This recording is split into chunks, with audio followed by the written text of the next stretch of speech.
भी चाहते हैं एएस म्यूजिक भोजपुरी इंटरटेनमेंट हिट्स का ऑडियो वीडियो सबसे पहले आप तक पहुंचे तो चैनल को सब्सक्राइब करें और साथ ही बेल आइकॉन दबाना ना भूलें।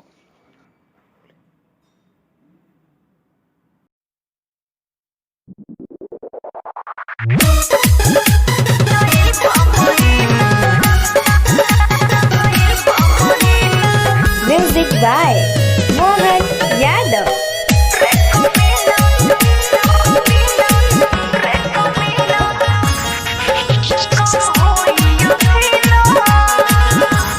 तोरा संगे बैठल बैठल रात बीती गई, अभी ओले काम बाकी कुछ हो ना भइल।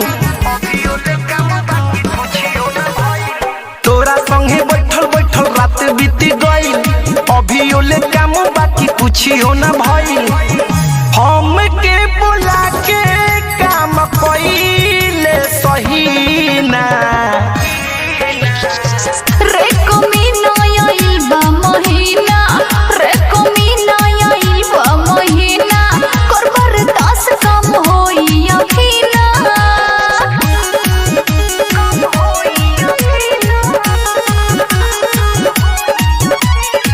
Music by Mohan Yadav.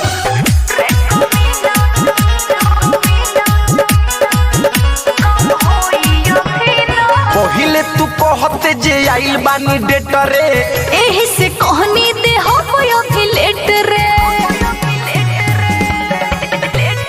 पहिले तू कहते जे आइल बानी डेट रे, एही से कहनी दे हो अभी लेट रे। बिना सटवले मनवा अस्थिर रही ना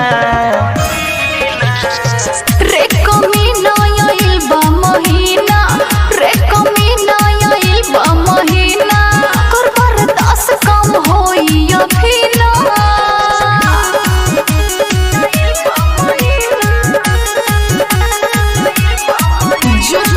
म्यूजिक बाय मोहन यादव।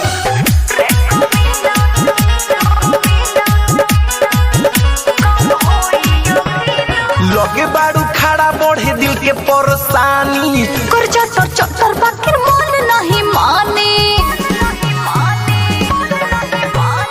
लगे बाड़ू खड़ा बढ़े दिल के परेशानी, कर चटर चटर बाकिर मन नहीं माने। चुमा लेवे दे तनिका धरे दे नसीना रे कमीना आइल बा महीना, रे कमीना आइल बा महीना, कर बर्दाश्त कम होई अखीना।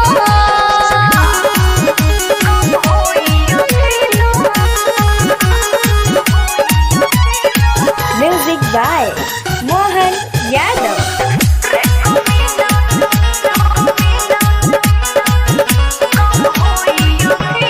मिथुन सुधी रहेली हेली पपुआ सिक, चेहरे से लागो तारा बड़ी कुल नासिक।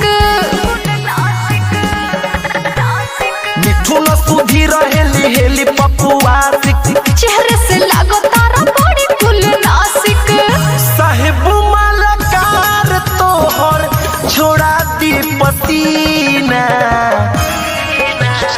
रे कमीना आइल बा महीना, रे कमीना आइल बा महीना, कर बर्दाश्त कम होई अखीना।